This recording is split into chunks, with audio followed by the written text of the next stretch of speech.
আজ অর্থ মন্ত্রণালয় এক যুগান্তকারী ঘোষণা দিয়েছে, যা দেশের সরকারি চাকরিজীবীদের জন্য অত্যন্ত গুরুত্বপূর্ণ। বিস্তারিত ভিডিওতে। সর্বনিম্ন ৩২,০০০ থেকে সর্বোচ্চ ১,২৮,০০০ পে স্কেল গ্যাজেট প্রকাশ করল অর্থ মন্ত্রণালয়। তো দর্শক, নবম পে স্কেলের আজকের সবচেয়ে বড় নিউজটি শেষ পর্যন্ত দেখুন এবং শুরুতেই চ্যানেলটি সাবস্ক্রাইব করে রাখুন পরবর্তীতে নবম পে স্কেলের সকল আপডেট সবার আগে পেতে। তো দর্শক, আজ অর্থ মন্ত্রণালয় এক যুগান্তকারী ঘোষণা দিয়েছে, যা দেশের সরকারি চাকরিজীবীদের জন্য অত্যন্ত গুরুত্বপূর্ণ।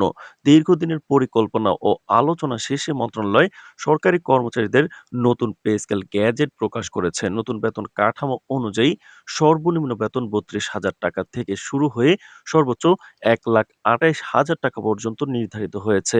এই সিদ্ধান্ত দেশের সরকারি খাতের কর্মচারীদের জন্য একটি অত্যাবশ্যিক এবং প্রত্যাশিত সুখবর হিসেবে স্বাগত জানানো হচ্ছে।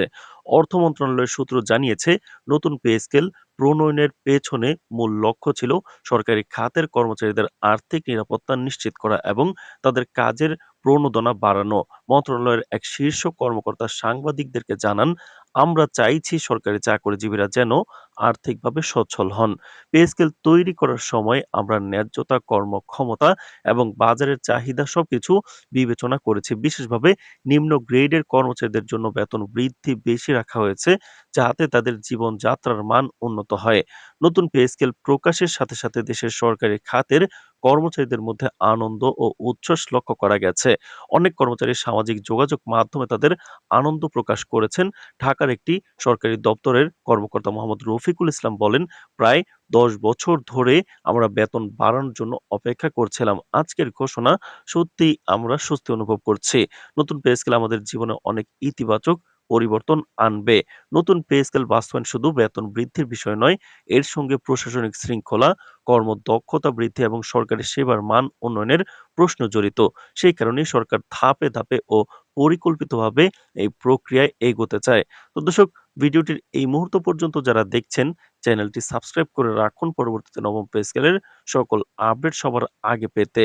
তো দর্শক, অর্থ উপদেষ্টা সভা শেষে সাংবাদিকদেরকে জানান, আজ অনুমোদিত ৪৬ কোটি টাকা কোনো চূড়ান্ত ব্যয় নয়, বরং পে স্কেল বাস্তবায়নের সূচনা হিসেবে একটি গুরুত্বপূর্ণ পদক্ষেপ। তিনি বলেন, এই অর্থ মূলত প্রশাসনিক প্রস্তুতি, কাঠামোগত সমন্বয়, হিসাব নিকাশ ও প্রয়োজনীয় প্রক্রিয়া সম্পন্ন করার কাজে ব্যয় হবে। একই সঙ্গে তিনি স্পষ্ট করে দেন, সরকার দায়িত্বহীন কোনো সিদ্ধান্ত নিতে চায় না। দেশের অর্থনৈতিক সক্ষমতা ও রাজস্ব পরিস্থিতি বিবেচনায় রেখেই প্রতিটি ধাপ এগোনো হবে। বিশেষজ্ঞরা মনে করছেন, এই পে স্কেল দেশের সরকারি খাতকে আরো শক্তিশালী করবে। অর্থনীতিবিদ ডক্টর সাইফুল ইসলাম বলেন, পে স্কেল বৃদ্ধি দেশের অর্থনীতির উপর ইতিবাচক প্রভাব ফেলবে। এটি সরকারি খাতের দক্ষতা বাড়াবে এবং কর্মীদের উদ্দীপনা জাগাবে। একই সঙ্গে এটি সরকারি পরিষেবার মান উন্নয়নের ক্ষেত্রে সহায়ক হবে। নতুন পে স্কেলে বিভিন্ন গ্রেড অনুযায়ী বেতন বৃদ্ধির হারও ভিন্নভাবে নির্ধারিত হয়েছে। নিম্ন গ্রেডের কর্মচারীদের জন্য ১৫ থেকে ২০% পর্যন্ত বেতন বৃদ্ধি রাখা হয়েছে, যা তাদের দৈনন্দিন জীবনে সরাসরি প্রভাব ফেলবে। উচ্চ গ্রেডের কর্মকর্তাদের জন্য সামঞ্জস্যপূর্ণ উন্নতি আনা হয়েছে, যাতে তাদের অভিজ্ঞতা এবং দায়িত্ব অনুযায়ী প্রাপ্য বেতন নিশ্চিত হয়। তো দর্শক, সরকারি ইউনিয়নের পক্ষ থেকেও এই ঘোষণাকে স্বাগত জানানো হয়েছে। বাংলাদেশ সরকারি কর্মচারী সংস্থার সভাপতি বলেন, আমরা দীর্ঘদিন ধরে নতুন পে স্কেল প্রণয়নের দাবি জানিয়েছি। আজকের ঘোষণা আমাদের দাবির একটি বড় অংশ পূরণ হলো। এটি শুধু অর্থনৈতিক স্বচ্ছতা নয়, বরং আমাদের কর্মক্ষেত্রে উদ্দীপনা ও প্রণোদনা বৃদ্ধি করবে। আমরা আশা করি ভবিষ্যতেও সরকার নীতিমালা এমনভাবে গঠন করা হবে, যা সরকারি খাতকে আরো কার্যকর ও প্রতিযোগিতামূলক করে তুলবে। তো দর্শক, ভিডিওটির এই মুহূর্ত পর্যন্ত যারা দেখছেন, চ্যানেলটি সাবস্ক্রাইব করে রাখুন পরবর্তীতে নবম পে স্কেলের সকল আপডেট সবার আগে পেতে। তো দর্শক, নতুন গ্যাজেট অনুসারে সরকারি কর্মচারীরা আগামী মাস থেকে নতুন বেতন কাঠামোর সুবিধা পাবেন। মন্ত্রণালয় থেকে জানানো হয়েছে, নতুন পে স্কেল অনুযায়ী বেতন বৃদ্ধি কার্যকর হওয়ার পর প্রত্যেক কর্মচারীর ব্যাংক অ্যাকাউন্টে স্বয়ংক্রিয়ভাবে নতুন বেতন জমা হবে। পাশাপাশি সরকার আশ্বাস দিয়েছে যে পে স্কেল নিয়মিত পর্যালোচনা করা হবে, যাতে সময়োপযোগী সমন্বয় নিশ্চিত করা যায়। অর্থনীতিবিদরা মনে করছেন, এটি দেশের সরকারি খাতের স্থিতিশীলতা বজায় রাখতে গুরুত্বপূর্ণ পদক্ষেপ। এছাড়া এটি সরকারি চাকরির আকর্ষণীয়তা বাড়াতে এবং দক্ষ কর্মী নিয়োগে সহায়ক হবে। বিশেষজ্ঞরা আরো বলেন, পে স্কেল বৃদ্ধির মাধ্যমে সরকারি খাতের কর্মচারীরা আর্থিকভাবে সচ্ছল হবেন, যা সামগ্রিকভাবে দেশের অর্থনীতির জন্য ইতিবাচক।